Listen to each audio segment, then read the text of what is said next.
Hi കൂട്ടുകാരെ, കഴിഞ്ഞൊരാഴ്ചയായിട്ടേ ഇവിടെ ഇങ്ങനെ മൂടിക്കെട്ടി നിൽക്കലും മഴയും ഒക്കെ ആയിട്ട് നല്ല തണുപ്പുണ്ട് കേട്ടോ. അപ്പോൾ രാവിലെ തന്നെ നല്ല തണുപ്പായിരുന്നു. അപ്പോൾ തണുപ്പത്താണ് കയറി വന്നത്. തണുപ്പാണെന്ന് വെച്ച് മൂടി പുതച്ച് കിടക്കാൻ പറ്റില്ലല്ലോ, നമുക്ക് പണികളുണ്ടല്ലോ. അപ്പോൾ പിന്നെ അങ്ങനെ എണീറ്റ് വന്ന് കുറച്ച് സമയം നമ്മൾ ചെടികളൊക്കെ നോക്കി നിൽക്കുമായിരുന്നു കേട്ടോ. ഒരു ഉഷാറുണ്ടായിരുന്നില്ല അടുക്കളയിൽ കയറി എന്തെങ്കിലും ചെയ്യാനായിട്ട്. അപ്പോൾ എന്നും നമ്മൾ വരുന്ന പോലെ ആ ഒരു എനർജി ബൂസ്റ്ററായിട്ട് നമ്മുടെ ചെടികളൊക്കെ ഒന്ന് നോക്കി സെറ്റായതിന് ശേഷമാണ് കേട്ടോ കിച്ചണിലേക്ക് കയറാമെന്ന് വിചാരിച്ചത്. മാത്രമല്ല ഇന്ന് ദോശയ്ക്ക് അരി അരച്ച് വെച്ചിട്ടുണ്ട്. അപ്പോൾ പഡ്ഡു ഉണ്ടാക്കാമെന്നാണ് വിചാരിച്ചേക്കണേ. അപ്പോൾ ഇവിടെ നമുക്കൊരു ചീരയിലൊക്കെ നിൽക്കുന്നുണ്ട്. അപ്പോൾ അതൊക്കെ അങ്ങ് മുറിച്ചെടുക്കാം എന്നൊക്കെ വിചാരിച്ചു. കുറച്ച് ദിവസമായിട്ട് ഞാൻ നിർത്തിയതാണ് ചീരയൊക്കെ കേട്ടോ. ഇവിടെ ഈ ബൊഗൈൻ വില്ലകളൊക്കെ ഉണ്ടല്ലോ, ആ ബൊഗൈൻ വില്ലകളുടെയൊക്കെ അടിയിൽ നമ്മൾ വളം ഇട്ട് കൊടുക്കുന്ന സമയത്ത് അതിനടിയിൽ ഒരു തൈ നിന്നിരുന്നതാണ് കേട്ടോ. നമ്മൾ മുമ്പ് എപ്പോഴോ വെച്ചിട്ടുള്ള ആ ഒരു ചീരയുടെ ഒരു തൈ നിൽക്കണ കണ്ടപ്പോൾ അത് നല്ല ക്യൂട്ടായിട്ട് നിൽക്കുന്ന കണ്ടപ്പോൾ ഞാനത് എടുത്തിട്ട് വേപ്പിൻ്റെ കടക്കിൽ നട്ടു വെച്ചതാണ് കേട്ടോ. പക്ഷേ അത് പെട്ടെന്ന് അങ്ങ് വലുതായി വലിയ ചീരയായി കേട്ടോ. കണ്ടോ, ഇതുപോലെ നല്ല വലിയ ഇലയൊക്കെ ആയിട്ട് നല്ല ഭംഗിയായിട്ട് വന്നിട്ടുണ്ടായിരുന്നു. അപ്പോൾ ഞാൻ 2 ദിവസമായിട്ട് വിചാരിക്കണു ഇത് പഡ്ഡു ഉണ്ടാക്കാനായിട്ട് എടുക്കാം എന്നുള്ളത് കേട്ടോ. അപ്പോൾ പിന്നെ ചീരയില പഡ്ഡുവിന് മാത്രമായിട്ട് നമ്മളൊരു കെട്ട് ചീരയില വാങ്ങിച്ചിട്ട് കാര്യമില്ലല്ലോ. അപ്പോൾ ഞാൻ ഇതിങ്ങനെ കണ്ടപ്പോൾ എനിക്ക് ഭയങ്കരമായിട്ട് ഇഷ്ടപ്പെട്ടു. അപ്പോൾ ഞാൻ അത് ചെയ്യാമെന്ന് വിചാരിച്ചിട്ടാണ് ഇന്നത്തെ പ്ലാൻ കേട്ടോ. അപ്പോൾ നമ്മുടെ ചീരയാണ് വിളവെടുക്കുന്നത്. ഇലയൊന്നുമില്ലാതെ ഏറ്റവും അടിഭാഗത്തു നിന്ന് നമ്മളങ്ങ് കട്ട് ചെയ്തെടുക്കും കേട്ടോ. ഒരുപാട് ആ ഇല ഭാഗങ്ങളൊക്കെ നമ്മൾ കട്ട് ചെയ്തെടുക്കും. അപ്പോൾ അതിൻ്റെ അപ്പുറത്തുനിന്നൊക്കെ വീണ്ടും അങ്ങ് മുളച്ചു വന്നോളും. അങ്ങനെ നമുക്ക് നമ്മുടെ ഇന്നത്തേക്ക് ആവശ്യമായിട്ടുള്ള ചീര കിട്ടിയിട്ടുണ്ട് കേട്ടോ. അതുപോലെ തന്നെ മല്ലിയിലയും കുറച്ചധികം തന്നെ നമ്മുടെ വേപ്പിൻ്റെ കടക്കിൽ നിൽക്കുന്നുണ്ട്. അപ്പുറത്ത് നിൽക്കുന്നതൊക്കെ മല്ലിയിലയാണ് കേട്ടോ. മല്ലി കഴുകി ഉണക്കാനായിട്ട് ഇടുമ്പോഴേ ആ കഴുകുന്ന വെള്ളം ഒഴിക്കുമ്പോൾ അതിലുണ്ടാകുന്ന മല്ലിയിൽ നിന്ന് മുളച്ച് വരുന്നതാണ് ഈ മല്ലിയിലയൊക്കെ കേട്ടോ. അപ്പോൾ അതും കൂടി ഒരു ദിവസത്തെ നമ്മുടെ പരിപാടിക്കുള്ളത്, നമ്മുടെ കുക്കിങ്ങിന് ആവശ്യമായിട്ടുള്ള മല്ലിയില നമുക്ക് ഇവിടെ നിന്ന് കിട്ടും. അപ്പോൾ അതും വേരുടക്കനെ വലിച്ച് കളയുന്നില്ല, അത് പൊടിച്ചു വരും. അപ്പോൾ അതിങ്ങനെ കട ചേർത്ത് നമ്മൾ കട്ട് ചെയ്തെടുക്കുകയാണ് കേട്ടോ. അപ്പോൾ ഇന്ന് നമ്മൾ രാവിലെ തന്നെ വന്ന് നമ്മുടെ ഗാർഡനിലൊക്കെ നോക്കി നടന്നതിന് ശേഷം നമ്മുടെ ഇന്നത്തെ ബ്രേക്ക്ഫാസ്റ്റിന് ആവശ്യമായിട്ടുള്ള പഡ്ഡൂലിക്കുള്ള ചീരയിലയും മല്ലിയിലയൊക്കെ പൊട്ടിച്ചുകൊണ്ട് നമ്മൾ കിച്ചണിലേക്ക് കയറുകയാണ്. അപ്പോൾ നമ്മുടെ ഇന്നത്തെ ഒരു ദിവസത്തെ വിശേഷങ്ങളിലേക്കും കാഴ്ചകളിലേക്കും എൻ്റെ എല്ലാ പ്രിയപ്പെട്ട കൂട്ടുകാർക്കും സ്വാഗതം. അപ്പോൾ ആദ്യം നമ്മൾ ബ്രേക്ക്ഫാസ്റ്റിൻ്റെ കാര്യങ്ങളിലേക്ക് കിടക്കുകയാണ് കേട്ടോ. അപ്പോൾ പഡ്ഡുവിന് വേണ്ട മസാലകളൊന്നും തണുപ്പാണ് എന്ന് പറഞ്ഞല്ലോ. അപ്പോൾ ഞാൻ തലേ ദിവസം തന്നെ വഴറ്റി റെഡിയാക്കി വെച്ചിട്ടില്ല കേട്ടോ. അപ്പോൾ രാവിലെ തന്നെയാണ് അത് വഴറ്റാനൊക്കെ പോകുന്നത്. അല്ലെങ്കിൽ ചില ദിവസങ്ങളിൽ ഞാൻ ഈ സവോളയും മല്ലിയിലയും ചീരയിലയൊക്കെ ആയിട്ടുള്ള ഈ ഒരു സംഭവം ഉണ്ടല്ലോ, ഇതൊക്കെ വഴറ്റി വെക്കും. അപ്പം രാവിലെ ആകുമ്പോഴേക്കും നന്നായിട്ട് ചൂടാറിയിട്ടുണ്ടാവുമല്ലോ. ചൂടാറി കഴിഞ്ഞതാകുമ്പോൾ നമുക്ക് വന്ന വഴിക്ക് ഈ ഒരു വഴറ്റാൻ നിൽക്കേണ്ട സമയം പോവില്ല. അതങ്ങനെ ദോശമാവിലേക്ക് മിക്സ് ചെയ്താൽ മതി. പക്ഷേ ഇന്നലെ ഞാൻ പറഞ്ഞില്ലേ, നല്ല തണുപ്പായതുകൊണ്ട് തന്നെ രാത്രി വേഗം ഭക്ഷണം കഴിച്ചങ്ങ് ഓടിപ്പോവായിരുന്നു കേട്ടോ. മഴയുണ്ടായിരുന്നു രാത്രിയിൽ. അപ്പോൾ അത് കാരണം കൊണ്ട് ഞാൻ പിന്നെ ഇവിടെ നിന്നില്ല. അപ്പോൾ അതിലേക്ക് വേണ്ട സാധനങ്ങളെല്ലാം എടുത്തു വയ്ക്കുകയാണ് കേട്ടോ. അപ്പോൾ ചീരയില, മല്ലിയില, സവോള, ക്യാരറ്റ് ഒക്കെ എടുത്തു വയ്ക്കുന്നുണ്ട്. ക്യാരറ്റ് ഗ്രേറ്റ് ചെയ്യണം, സവോള കുനുകുനാന്ന് അരിഞ്ഞെടുക്കണം, എല്ലാം റെഡിയാക്കി എടുക്കണം. വെളുത്തുള്ളി, ഇഞ്ചി ഒക്കെ വേണം കേട്ടോ, പച്ചമുളക്. അപ്പോൾ എല്ലാം കൂടി ഇവിടേക്ക് എടുത്തു വെച്ച് ഇതൊക്കെ ഒന്ന് നന്നാക്കി സെറ്റാക്കി എടുക്കാമെന്ന് വിചാരിച്ചു. അപ്പോൾ ആദ്യം ഇതൊക്കെ ഒന്ന് തോല് കളഞ്ഞെല്ലാം റെഡിയാക്കി എടുത്തിട്ട് കഴുകി എടുത്തിട്ടാണ് നമ്മൾ പിന്നെ അരിഞ്ഞെടുക്കുന്നത് കേട്ടോ. പിന്നെ തക്കാളി സബോളയും ചേർത്തുള്ള ചമ്മന്തിയാണ് ഇതിന് ഉണ്ടാക്കുന്നത്. ഞാൻ ഇതിനു മുമ്പ് ലഞ്ച് ബോക്സ് റെസിപ്പിയിൽ ഷോർട്സ് ആയിട്ട് ഇട്ടിട്ടുണ്ട് കേട്ടോ ഇതിൻ്റെ വീഡിയോ. അതുകൊണ്ട് ഞാൻ ഇതിലധികം ഡീറ്റെയിൽ ആയിട്ട് കാണിക്കണില്ല. അപ്പോൾ അതാ നമ്മളതിൻ്റെ തോലൊക്കെ കളഞ്ഞ് ഈ വക സാധനങ്ങളൊക്കെ ഒന്ന് കഴുകി വൃത്തിയാക്കി എടുക്കുന്നുണ്ട് കേട്ടോ. ഇനി ഇതൊക്കെ ഒന്ന് കുനുകുനാന്ന് അരിഞ്ഞെടുക്കാം. ചമ്മന്തിക്ക് ആവശ്യമായ സാധനങ്ങളും കൂടി സെറ്റാക്കി എടുക്കുന്നുണ്ട് കേട്ടോ. അപ്പോൾ അതാ ഇഞ്ചി, പച്ചമുളക്, ക്യാരറ്റ് ഗ്രേറ്റ് ചെയ്തത്, സവോള, മല്ലിയില, പിന്നെ നമ്മുടെ ചീരയിലയും കൂടി റെഡിയാക്കി വെച്ചിട്ടുണ്ട്. അതുപോലെ തന്നെ കുറച്ച് തേങ്ങയും കൂടി ചിരവി എടുത്തിട്ടുണ്ട് കേട്ടോ.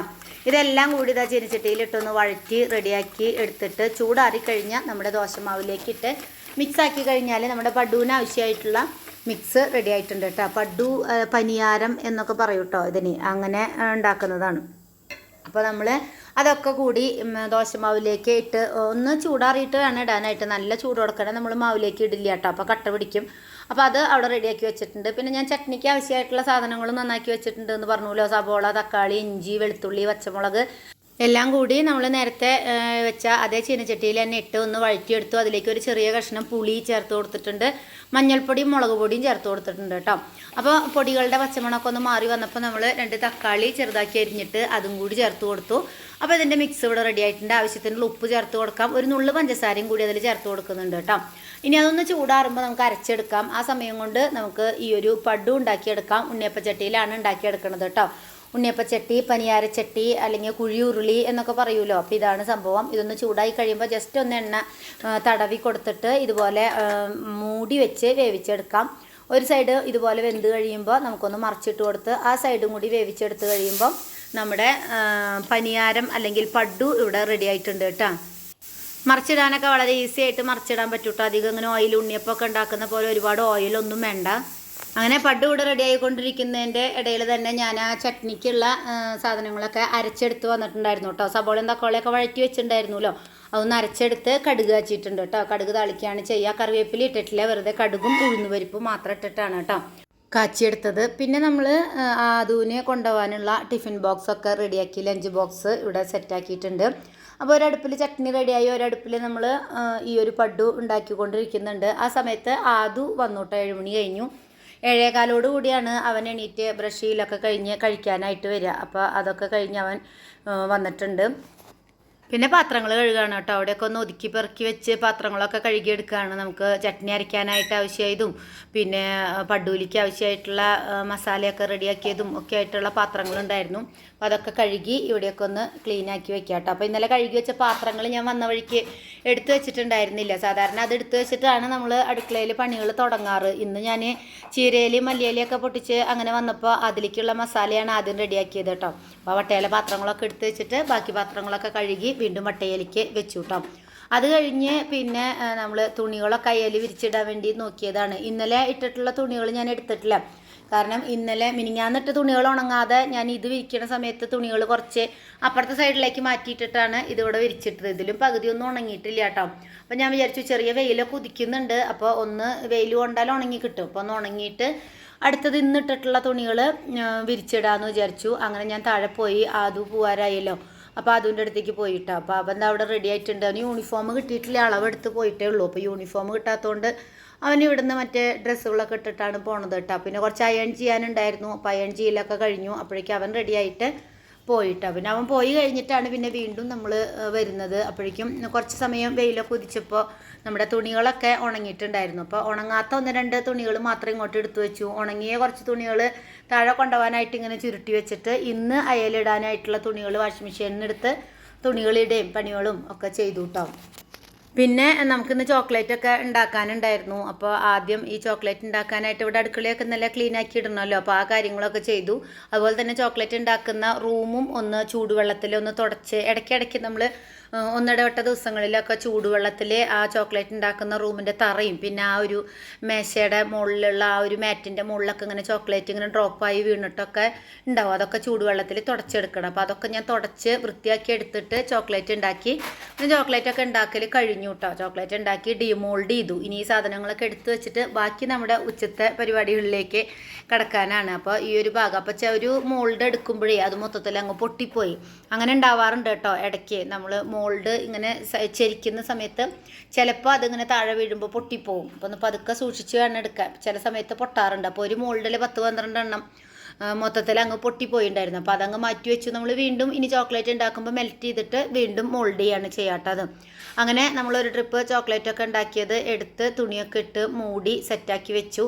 അപ്പോഴേക്കും പപ്പ വന്ന് ചായയൊക്കെ കുടിച്ച് പോയി. ചോക്ലേറ്റ് ഉണ്ടാക്കാനൊക്കെ എന്നെ കുറച്ച് സമയം സഹായിച്ചിട്ട് പിന്നെ കറി വയ്ക്കാനായിട്ട് മീൻ വാങ്ങിച്ചുകൊണ്ട് വന്നിട്ടുണ്ടായിരുന്നു കേട്ടോ. അപ്പോൾ ഈ ഒരു പരിപാടികളൊക്കെ കഴിഞ്ഞ് ചോക്ലേറ്റിൻ്റെ ഇതൊക്കെ കഴിഞ്ഞിട്ട് വേണമല്ലോ മീനിലേക്ക് നോക്കാനായിട്ട്. അപ്പോൾ അതൊക്കെ റെഡിയാക്കി കഴിഞ്ഞ് പിന്നെ മീൻ കറി വയ്ക്കാനായിട്ട് പോവാണ് കേട്ടോ. അപ്പോൾ ഇതാണ് മീൻ. നെത്തോലി, കൊഴുവ എന്നൊക്കെ പറയില്ല, അതിൻ്റെ വലുതാണ് കേട്ടോ. ചെറിയ മീനല്ല, വലിയ മീനാണ്. അപ്പോൾ അത് വാങ്ങിച്ചിട്ടുണ്ടായിരുന്നു. അപ്പോൾ ആദ്യം കുറച്ച് പാത്രങ്ങൾ കഴുകാനുള്ളത് കഴുകിയിട്ട്, അല്ലെങ്കിൽ മീൻ കഴുകുമ്പോൾ മീൻ ഞാൻ ഇവിടെ തന്നെയാണ് കഴുകുക കേട്ടോ. അപ്പോൾ നമുക്ക് വേറെ സ്ഥലമില്ല കഴുകാനായിട്ട്. അലക്കല്ലുമ്പോൾ കൊണ്ടുവച്ച് കഴുകിയാലും അവിടെയൊക്കെ മീൻ മണം എടുക്കും. അവിടെ അങ്ങനെ കഴുകി പോകാനായിട്ട് സ്ഥലമില്ലാത്തതുകൊണ്ട് അപ്പോൾ ഞാൻ അവിടെ പാത്രമൊക്കെ കഴുകി മീനൊക്കെ നന്നാക്കി കഴുകി റെഡിയാക്കി വെച്ച് അരി അടുപ്പത്തിട്ടു കേട്ടോ. ചോറ് വിസിൽ വരുമ്പോഴത്തേക്കും നമുക്ക് മീൻ കറിയിലേക്ക് ആവശ്യമായിട്ടുള്ള സാധനങ്ങളൊക്കെ നന്നാക്കി തേങ്ങയൊക്കെ പാല് പിഴിഞ്ഞെടുക്കുമ്പോഴേക്കും ചോറ് വിസിൽ വരുമല്ലോ എന്ന് വിചാരിച്ചു. അപ്പോൾ നമ്മളിതാ ഇവിടെ മീൻ കറി വെക്കാൻ പോവാണ് കേട്ടോ. തേങ്ങാപ്പാലൊക്കെ പിഴിഞ്ഞ് നമ്മൾ കറി വെക്കാൻ പോവാണ്. അതിലേക്ക് ഇഞ്ചി, പച്ചമുളക്, ചെറിയ ഉള്ളി ആണ് ഇട്ട് കൊടുത്തേക്കണത് കേട്ടോ. ഇനി കുറച്ച് കറിവേപ്പില ഇട്ട് കൊടുക്കാം. പിന്നെ ഞാനിതിൽ അരപ്പ് റെഡിയാക്കിയിട്ടുണ്ട്. അരപ്പ് വീഡിയോ എടുക്കാനായിട്ട് മറന്നുപോയി കേട്ടോ.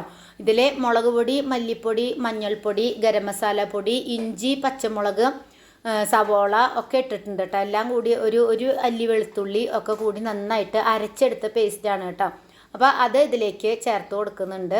അപ്പോൾ ഇത് ചേർത്താൽ മിക്സി കഴുകിയ ചെറിയ വെള്ളമൊക്കെ അതിലേക്ക് ഒഴിച്ചു കൊടുക്കാം. പാകത്തിന് ഉപ്പാണ് നേരത്തെ ഇട്ട് കൊടുത്തത് കേട്ടോ. ആവശ്യത്തിനുള്ള ഉപ്പ് ചേർത്ത് കൊടുക്കാം.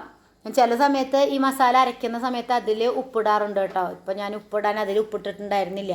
അപ്പോൾ ഞാൻ അതും ഇട്ട് കൊടുത്തു. പിന്നെ ഒരു പുളിക്ക് നമ്മൾ കുടപ്പുളിയാണ് ഇട്ട് കൊടുക്കുന്നത്. ഒരു 4-5 ചെറിയ പീസുകളാക്കിയിട്ട് കുടപ്പുളി ഇട്ട് കൊടുക്കുന്നുണ്ട്. പിന്നെ ഒരു 1-1.5 തേങ്ങയുടെ പാല് ഞാൻ എടുത്തിട്ടുണ്ടായിരുന്നു കേട്ടോ. അതായത് ഇവിടെ മീൻ ആരും ഇവിടെ പിള്ളേരൊന്നും കഴിക്കില്ല. പക്ഷേ മീനിൻ്റെ ചാറ് എല്ലാവർക്കും ആവശ്യമാണ് കേട്ടോ. അപ്പോൾ അതുകൊണ്ട് ഞാൻ 1.5 തേങ്ങയുടെ പാലെടുത്തിട്ട് 1-ാം പാല് 2-ാം പാല് അങ്ങനെ മാറ്റി വയ്ക്കുന്ന പരിപാടിയൊന്നുമില്ല. ഒരുമിച്ച് തന്നെ ഒഴിച്ചിട്ട് തിളപ്പിക്കാനായിട്ട് വെക്കുക ചെയ്യാം കേട്ടോ. മീൻ കറി ഈ ചാറൊന്ന് നന്നായിട്ട് തിളച്ച് വന്നതിന് ശേഷമാണ് നമ്മൾ മീനിട്ട് കൊടുക്കുക.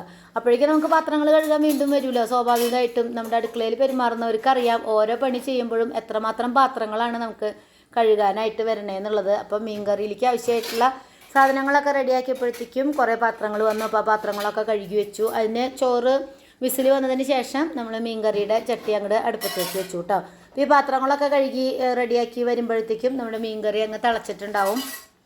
കണ്ടോ, ചാറൊക്കെ നന്നായിട്ട് തിളച്ച് വന്നു. നന്നായിട്ടൊന്ന് തിളച്ച് വരുന്ന സമയത്ത് നമ്മളതിലേക്ക് മീനിട്ട് കൊടുക്കും കേട്ടോ. കുറച്ച് മീൻ വറുക്കാൻ വെച്ചിട്ടുണ്ട്, പിന്നെ കുറച്ച് മീൻ വെക്കാനും വെച്ചിട്ടുണ്ട്. വെച്ച മീനിനേക്കാളും ഇവിടെ എല്ലാവർക്കും വറുത്ത മീനാണ് ഇഷ്ടം കേട്ടോ. അപ്പോൾ പിള്ളേരാണെങ്കിലും ഒന്ന് ടേസ്റ്റ് നോക്കുന്നുണ്ടെങ്കിൽ വറുത്ത മീനാണ് എടുത്ത് നോക്കുക.